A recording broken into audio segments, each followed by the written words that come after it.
Okay, welcome to another episode in our Travel for Change series. I am Jill Valentine, the founder of Yugo Impact and transformational travel coach, and I'm here today with Jill Knowles, who joined us for our Courage Community Kilimanjaro program back in 2022. And then actually most recently joined us with her kids for our first family program, our Seeds of Change program, which actually brought us back to the amazing community in Tanzania. And that was an incredible experience. We'll mainly, I think, be chatting today about the Courage Community Kilimanjaro experience, which for those of you that aren't sort of aware of the kind of programs we run transformative travel experiences that include 3 months of life coaching. We start with a couple of calls over Zoom as a group before we go on the trip.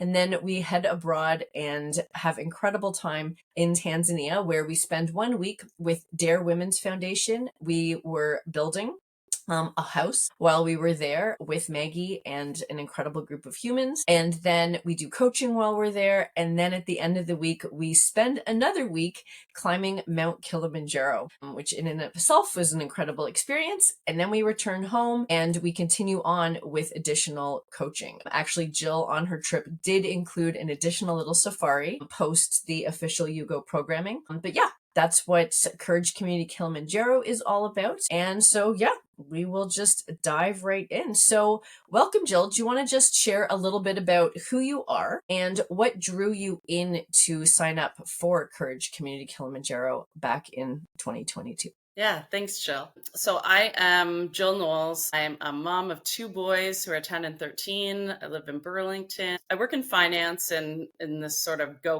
world.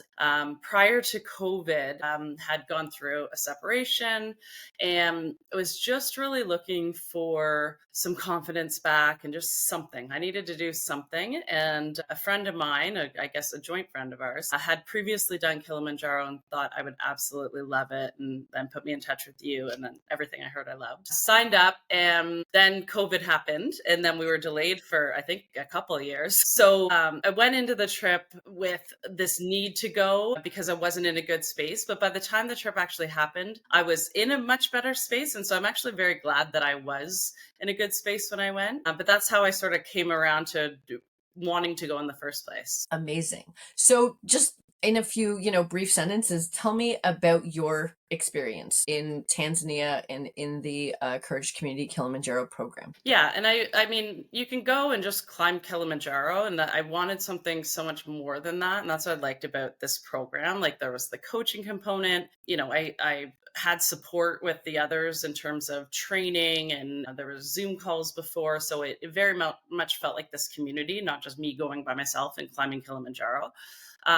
But the biggest part I got out of it was the volunteer component. And it wasn't just volunteering. Yes, that's very rewarding. And we were building a house and it was hard work and we were mixing cement, but it was the connections that we had along the way with the people in the group. There were a lot of vulnerable moments and we all opened up and we all really worked on ourselves. But there were also these moments of connection with the people in Arusha, Tanzania, where we were working, where again, we didn't speak the same language, but there were really these moments of connection and working for the same purpose. And I didn't know that I would get that before going, but that once I went there, I really realized, okay, this is what it's all about. Yeah, Maggie and her Dare Women's Foundation are incredible, and the work with the local, what we call the local fundies, the contractors, was amazing. So, what would you say surprised you the most about the experience, whether it was something about the place,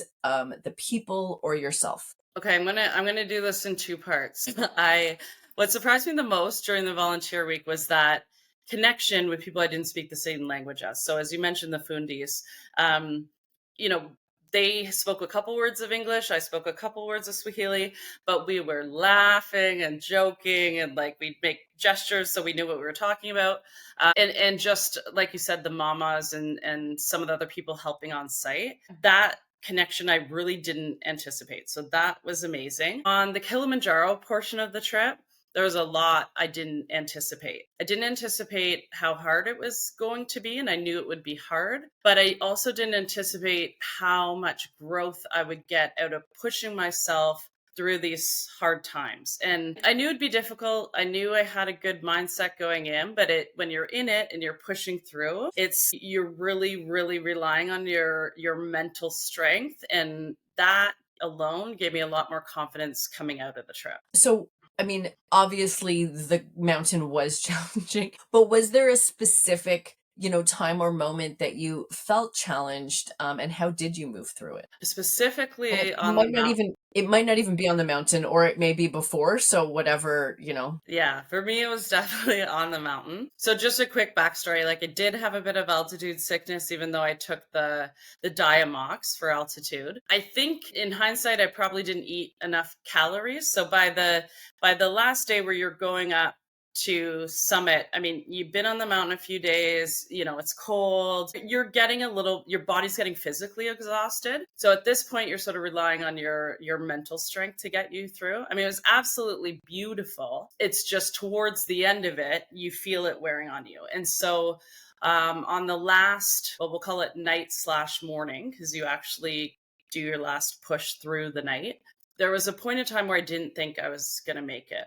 And I didn't think I'd make it to the summit. And I was considering giving up. And I just kept saying to myself, like, I didn't fly halfway across the world to fail. And this whole trip has been about getting to the summit. And like, I just kept saying, okay, if I was a snail and I had to get up this mountain, it may take me years, but eventually I'd get up. And it's this whole, like, you could always do 1% better. So even when I thought I had nothing left, I just kept pushing and just saying, okay, what, just walk for one more minute and then decide, and I just kept pushing myself. I'm so glad I did. After, I was like, oh my gosh, I can't believe I thought about giving up. But in the moment, it was difficult, and you're just worn down a little bit towards the end of that hike or climb, because it's a lot. Yeah. I love it. Yeah, it sounds like you found like a deeper reserve within yourself that Yeah. tapped into, and then it's just like, oh wait, there's even more and even more. Like that sounds amazing. And the other thing too is that the group that we had, and we sort of throughout the week took turns walking with different people. But on my last day, I was walking with one woman, Helen, and she thought about quitting too at some point. And I was like, you can't quit, and I was sort of her rock. And then when I thought about giving up, she was like, you can't do this. Your boys are waiting at home for you. You said you were going to do this. So, having someone there to support you, and the group as a whole, because every night we'd get back and we'd talk about it and we'd figure out like what our next day looked like, and we'd plan. So just having the support of the group, but also the guides and the porters were absolutely amazing. And so everyone's pushing you, like, unless they don't want you to fail, and so they're going to keep pushing you as far as you can go. Yeah. Oh my gosh, I love that. And yes, the people, I say this to everyone, like you can go climb Kili on your own or with like single but I'm like, when you go with the group, it's such a different experience, especially I think after a week of volunteering with everyone and the coaching and the getting to know each other. It's like a family going up the mountain, and the support and the caring and the love. I mean, the encouragement. I absolutely love that. Yeah. Okay. So, how did the coaching impact your journey? I thought the coaching was really good because it was a time where I needed to do a bit of work on myself, sort of find myself again. And so the coaching focused on what our values were, what was really important to us, what we were missing from our lives. And so we would rate where we felt we were at in certain areas of our lives. And there were certain areas that I was like, I don't feel great about this. It just helped me focus on what I wanted to work on, but it also helped me celebrate the wins in terms of what I felt really good about. Right. And so it just made everything more focused for me. I think the sharing, there's one thing about, writing things down in a journal, but there's something else about sharing within a group where everybody's being vulnerable, and just, feeding off of each other in those moments that really sat with me. I did a lot of work on myself I say that week, those 2 weeks really, and came home with a lot of tools in my tool belt that I don't think I'd taken the time to really focus on before that trip. And that leads me into the question, how has your life changed since you came home from that trip? Yeah, I mean, the confidence piece is number one. I needed to do something hard and difficult and get through it to just get my confidence back.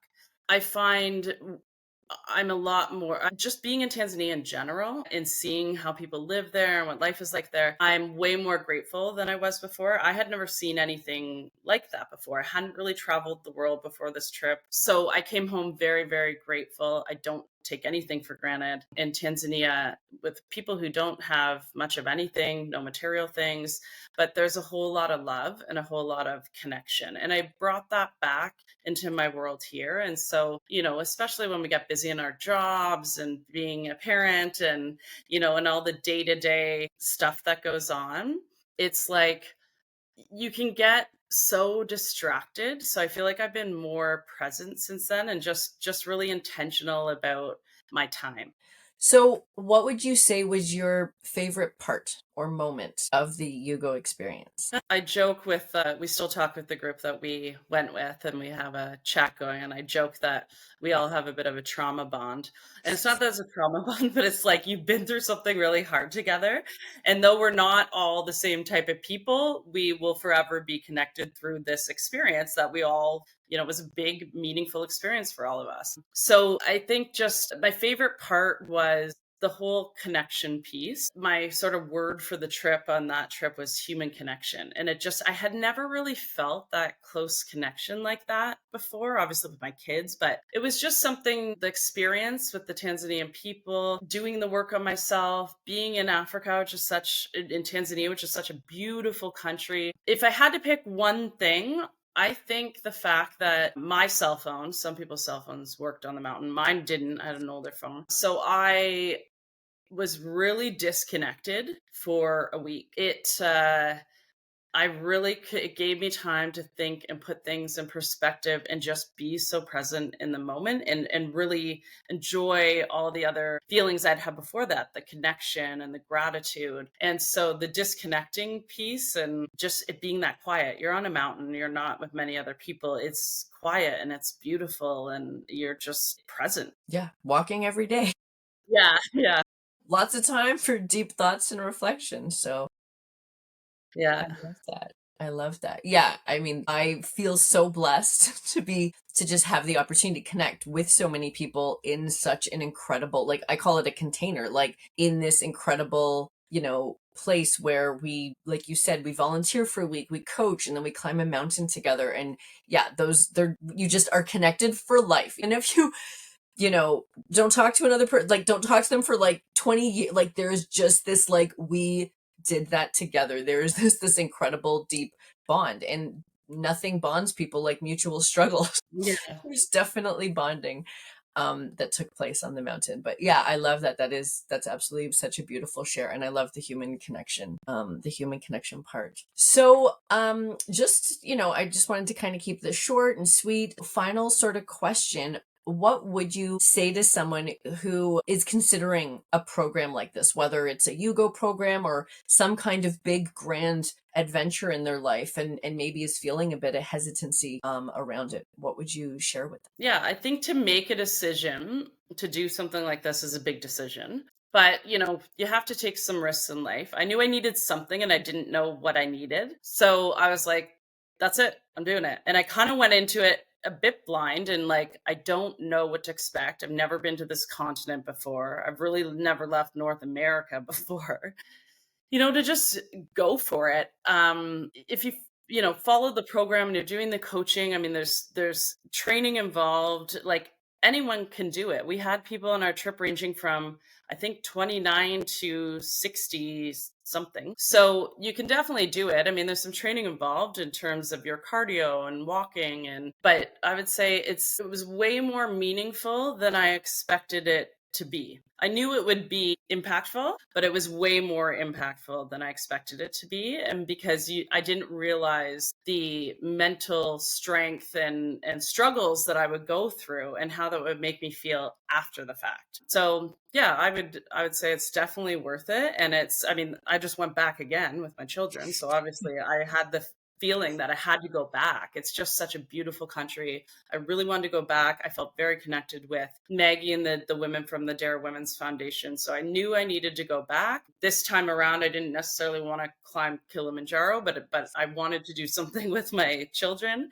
and have them experience the what I experienced the first time. And they did come back with that. They came back very grateful. They were able to see how people live and experience going to a market, and they loved the food. They were so happy about this. So sharing that again with my children was really great because the whole experience is just amazing. Yeah, I loved it. And yeah, going back with the kids was just so special and so incredible. And yeah, I'm so glad that you inspired me to do that. Like I remember, talking about it, and you're like, "Oh my gosh, that day, at the coffee place, like I would love my kids to see this." And I was like, "Let's make that happen." So, thank you. Thank you for that.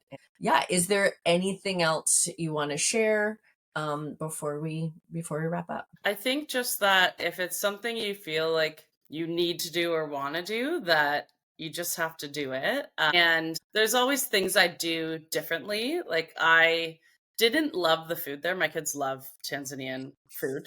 I don't. I'd bring more protein bars or I'd bring more Advil because I found I was getting the headache from the altitude. But I would do it all over again. And we joke, but it's kind of for real that we're going to go back again and do it with our kids when they're in their late teens and do that again. And I think doing it the first time on my own, I'm glad I did that because it was a struggle. But yeah, just push yourself to do it because it's almost like I didn't know what I needed. I needed something, and this more than fulfilled all my expectations. Yeah, I love that. And I tell people when they're like, "What's the curriculum and what's the pro?" And I was like, I feel like it's broad and it meets you where you are and kind of gives you what you need. Like, I feel like Kilimanjaro's kind of like, I'm here for you.